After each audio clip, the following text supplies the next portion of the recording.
हरे कृष्णा राधे राधे। श्री ओम नमो भगवते वासुदेवाय नमः।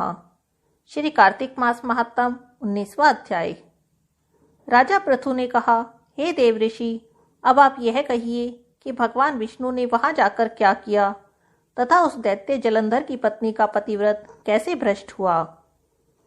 नारद जी बोले, जलंधर के नगर में जाकर भगवान विष्णु ने उसकी पतिव्रता स्त्री वृंदा का प्रतिव्रत भंग करने का विचार किया। वह उसके नगर में एक उद्यान में जाकर ठहर गए और रात्रि में उसको एक स्वप्न दिया। वह उनकी अद्भुत माया और अद्भुत कार्य पद्धति थी। फिर उनकी माया द्वारा जलंधर की पत्नी वृंदा ने रात में यह स्वप्न देखा कि उसका पति नग्न होकर सिर पर तेल लगाए महिष पर चढ़ा है। वह काले रंग के फूलों की माला पहने हुए है। उसके चारों ओर हिंसक जीव हैं। सिर मुंडाए हुए अंधकार में दक्षिण दिशा की ओर जा रहा है। उसने अपने नगर को समुद्र में डूबा हुआ देखा और इस प्रकार के बहुत से उसने भयानक सपने देखे। वह तत्काल ही जाग गई और सपनों के संबंध में विचार करने लगी। इतने में ही उसने सूर्य को उदय होते हुए देखा तो उसे उसमें एक छिद्र दिखाई दिया तथा वह सूर्य कांतिहीन था। इसे उसने अनिष्ट जाना। वह भयभीत होकर रोने लगी। छज्जे पर गई, अटारी पर चढ़ी, भूमि पर उतरी, मगर उसको कहीं भी शांति प्राप्त न हुई। फिर वह अपनी 2 सखियों को साथ लेकर उपवन की ओर गई, परंतु वहां पर भी उसको शांति नहीं मिली। अब वह जंगल में निकल गई, मगर वहां भी उसको चैन न आया। वन में उसने सिंह के समान 2 भयंकर राक्षसों को देखा, जिससे वह अत्यंत भयभीत होकर वहां से भागने लगी। उसी क्षण वहां पर अपने शिष्यों के साथ एक मौनी तपस्वी आ गए। भयभीत हुई वृंदा उनसे अपनी रक्षा के लिए याचना करने लगी। उन मुनि ने अपनी एक ही हुंकार से उन दोनों राक्षसों को वहां से भगा दिया। वृंदा को आश्चर्य हुआ। वह भय से मुक्त होकर मुनिनाथ को हाथ जोड़कर प्रणाम करने लगी और कृतज्ञता का ज्ञापन किया। फिर उसने मुनि से अपने युद्धरत पति के संबंध में उसकी कुशल क्षेम का प्रश्न किया। मुनि ने मौन होकर आगे पीछे देखा और कुछ कहना चाहा। इतने में ही 2 वानर मुनि के समक्ष आकर हाथ जोड़कर खड़े हो गए। जैसे ही मुनि ने भ्रुकुटी संकेत किया, त्यों ही वह उड़कर आकाश में चले गए। फिर जलंधर का सिर और धड़ लेकर मुनि के पास आए।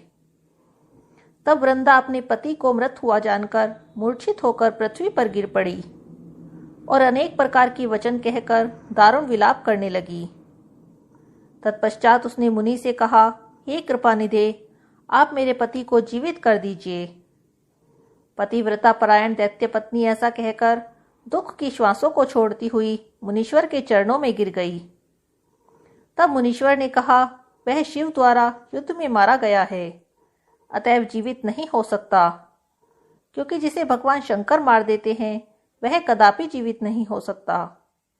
परंतु शरणागत की रक्षा करना सनातन धर्म है, अतः मैं इसे जिलाए देता हूँ। नारद जी कहते हैं कि वह मुनि साक्षात भगवान विष्णु थे, जिन्होंने यह सब माया फैला रखी थी। वह वृंदा के पति को जीवित करके अंतर्ध्यान हो गए। जलंधर ने उठकर वृंदा का आलिंगन किया और उसका मुख चूमा। वृंदा भी पति को जीवित हुआ देखकर अत्यंत ही हर्षित हुई और अब तक की हुई सब बातों को उसने स्वप्न समझा। इसके बाद वृंदा सकाम हो बहुत दिनों तक उसी वन में अपने पति के साथ विहार करती रही। फिर एक दिन उसने जलंधर का रूप लिए भगवान विष्णु को पहचान लिया, अतः उन्हें ताड़ित करती हुई बोली, हे पराई स्त्री से गमन करने वाले विष्णु, तुम्हारे शील को धिक्कार है। मैंने जान लिया है कि वह मायावी तपस्वी तुम ही थे।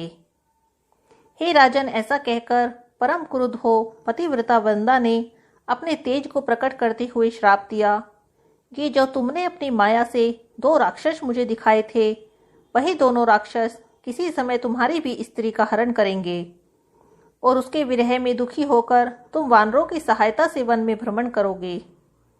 और यह सर्वेश्वर जो इस समय तुम्हारा शिष्य बना है, यह वहां तुम्हारा साथी रहेगा। ऐसा कहकर पतिव्रता वृंदा भगवान विष्णु के लाख मना करने पर भी अग्नि में प्रवेश कर गई।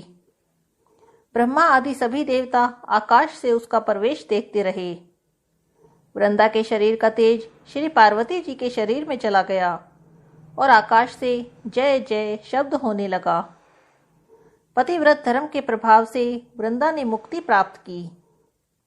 श्री कार्तिक मास महात्म 19वां अध्याय समाप्त। हरे कृष्णा, राधे राधे।